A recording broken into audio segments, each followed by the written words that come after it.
Welcome to Masterminds in Maintenance, a podcast for those with new ideas in maintenance. I'm your host, Ryan. I'm the CEO and founder of Upkeep.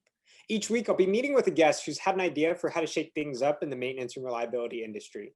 Sometimes the idea failed, sometimes it made their business more successful, and other times their idea revolutionized an entire industry. Today, I'm super excited to have Joe Adam here on the show. A little bit about our guest. Joe is the manager of engineering and maintenance at Roche and holds over 20 years of experience in the maintenance reliability industry. So welcome, Joe, to the show. I'm really excited to have you. Hey, thanks for having me on, Ryan. I'm excited to be here and kind of talk about maintenance and reliability with you guys. All right, our favorite topic. The way that we always kick things off, Joe, is have you share a little bit more about your background and how you're first introduced to this wonderful field of maintenance and reliability. And I've worked, like you stated, over 20 years, primarily in maintenance, operations, engineering roles. And really, I got started in maintenance and reliability in my first full-time job out of college. I was working in the steel industry as an electrical maintenance foreman. Expanded roles through engineering and then maintenance management. Spent some time in the automotive industry and right now in the medical device industry. You've moved up the ranks over the past 20 years, going from the technician all the way to a manager at a very, very well-known company now, which kind of leads me and us into this first topic around like leadership, culture, and also org structure and design. From your experience, what is culture in maintenance and reliability, companies? What's that like? And is there a lot of upper movement in maintenance reliability organizations? How do you basically make that transition from a, let's call it, individual contributor to a leader and a manager? One, it's the culture of the company that you're at or the organization you're in. And a lot of it's also the ability or really the drive of the individual and how they can meet up and help that individual with whatever their career aspirations are, right? I've been a part of a lot of companies where you'll see a lot of the frontline supervisors have came from those traditional skilled trades or the hourly ranks. And primarily what you see in those organizations is because as those frontline supervisors or foreman type roles are more of the hands-on coaching roles to help develop those skilled trades. And in some cases, they're actually there to also get dirty with them to make it easier to state. And in those organizations, typically what you'll see is those skilled trades, that's about as far as they can go, either because it just takes so long to get through the apprentice program, like say in a union shop, then to get to supervision. And by then they've kind of said, oh, this is as far as I want to go in my career. There's a ceiling when you stay within the silo of maintenance and reliability in a lot of organizations. And if you want to kind of progress, you almost have to go a little bit horizontal and get into maybe more the production and operation side. And that also helps you keep balance. You can see both sides of the story. There's another hurdle that's out there in certain industries that I've seen too. A lot of organizations put a lot on formal education credentials. And that's a burden a lot of skilled trades, individual contributors. That's just not their thing, right? That's why they went the skilled trades route. They didn't want to go get a 4-year college degree, though that's a good screening tool. Some of the best leaders I've seen are really peer leaders, and they've shown that ability to influence people, coach them up, and they didn't learn that in college. You brought up a good point of like, if you move horizontal, you get more exposure into like production operations, and that enables you to have a bigger scope outside of just, let's call it, maintenance. Joe, you mentioned a little bit about your path, but I would love to peel back the onion there and hear a little bit more about how you went from individual contributor to, manager to leader.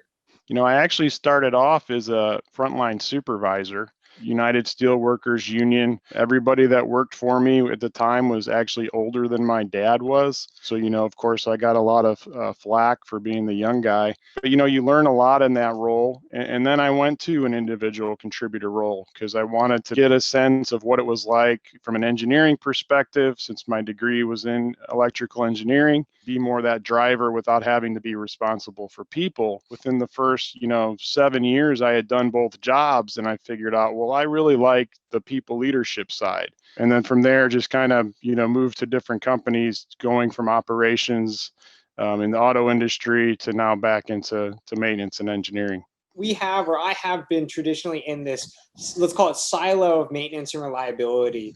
You have any like tips, tricks, advice for me to try to move up and get broader exposure? Like what worked for you, what didn't work for you, to grow my own leadership capabilities within the company that I'm at? It comes to understanding what your strengths are, what your weaknesses are as an individual leader, and play to your strengths. I know a lot of people want to focus on, well, let's fill the gaps of what your weaknesses are. But one thing that I've learned, you work on some of your weaknesses in practice, but when you get game time, you really leverage your strengths. You're not going to have Wilt Chamberlain play point guard for you. Broaden your knowledge within the organization, whether it's within your silo, and since we're talking maintenance and reliability, I mean, there's always continuous learning. And the more that you learn and the more different ideas that you can bring to the group to try to foster that reliability journey and move the organization forward will help you within that department. But that also then has ancillary benefits, right, from an operations standpoint, because if you're improving, the asset health, the operations team is getting the reward of that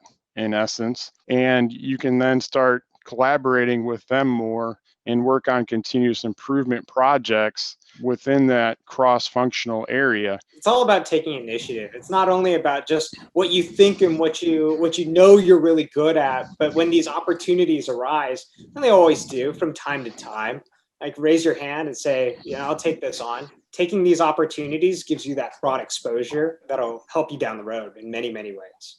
That's one thing that I think leaders need to do to help their employees that want to better themselves is identify this is what their strength is. And it doesn't appear that either maybe because of they're anxious or whatnot, you have to give them a little bit of platform to kind of grow into getting out on that edge or getting out on that plank a little bit and realize that, hey, you got to give them a little bit more rope than maybe you would a more seasoned person that's, more experienced in doing something. If this is a new activity, you're trying to push them towards. A lot of organizations are, they kind of take status quo as status quo.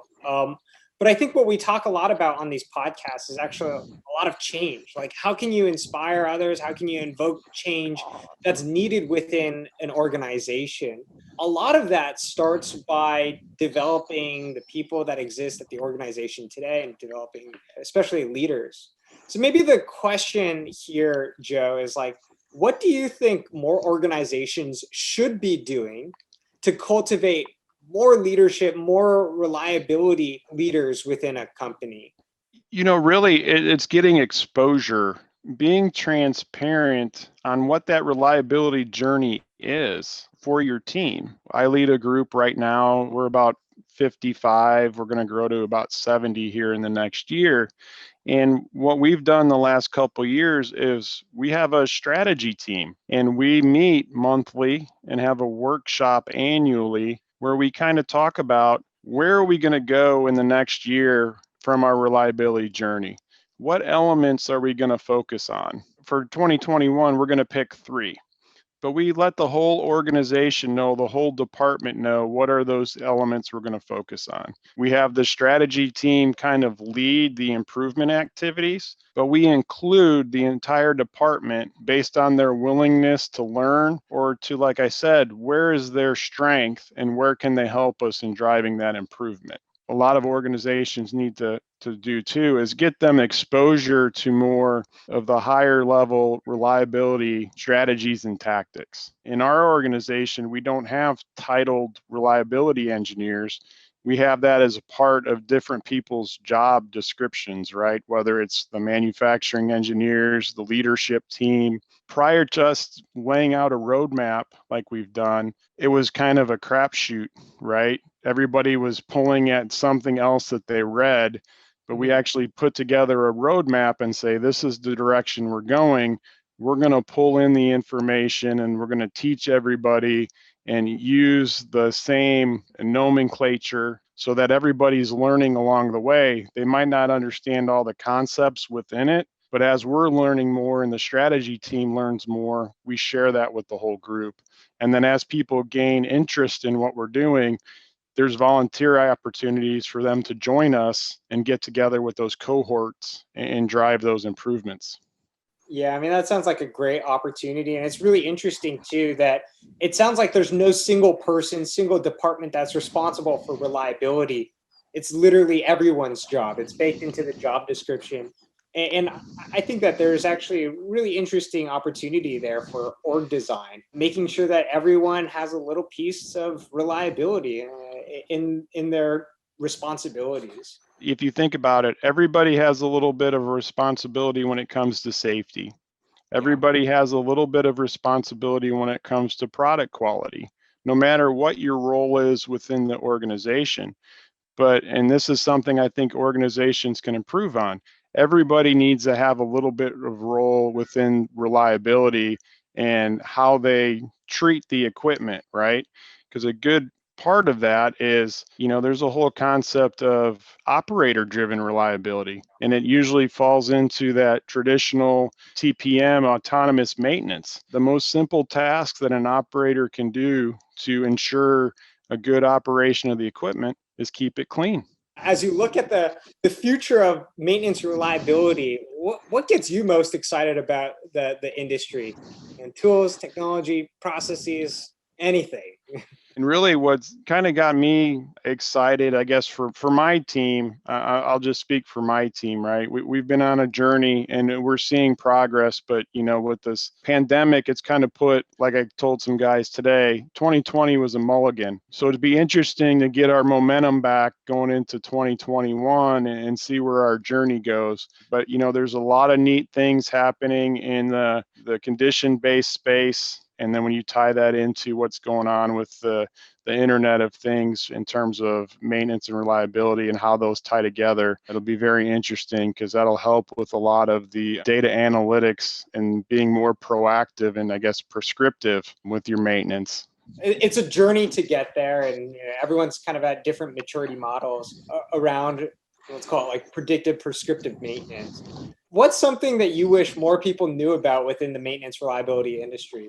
Though they are kind of tied together, like I just mentioned, there are subtle differences, right? When you're thinking reliability, you're thinking more long term. And you can't have a day trader's mentality when you're on a reliability journey. Whereas maintenance in and of itself is, hey, I'm going to keep the asset to a certain standard and repair it to meet that standard. And, reliability, you're looking at the long term, how your process is performing. Is it performing its intended function for the duration of however long that life cycle is meant to be? And then what do you got to do to design out any inherent flaws that were designed in? Because I think that's one thing that gets lost on a lot of journeys, right? You're trying to fight an uphill battle. You're trying to do things to your equipment or with your equipment that was never designed in initially. You had a poor foundation at the very beginning, and you got to overcome those hurdles before you can get to where you want to go. All right, Joe, really appreciated. Love the conversation today. Can you share with our listeners all the different ways that they can connect with you and follow you on your journey? Yeah, I mean, overall, the best way to follow me or get in touch with me is via LinkedIn. And that's kind of where I keep all my professional stuff. I'm also a member of the SMRP, so I can get reached through there. I'm actually on the Indiana chapter board for SMRP. So anybody around the state of Indiana, look us up on LinkedIn. We have our own page for our own events for the Indiana chapter. Thank you again, Joe, for joining us. And thank you to all of our listeners for tuning in to today's Masterminds in Maintenance. My name is Ryan. I'm the CEO and founder of Upkeep. You can connect with me on LinkedIn or shoot me an email directly at ryan@onupkeep.com. Lastly, you can also find me in the maintenance community, the largest online community of maintenance professionals in the world. We host weekly conversations and contests all centered around maintenance and reliability. So I hope to connect with you all soon. Until next time, thanks again, Joe. Really appreciate it. Yep. Thanks, Ryan.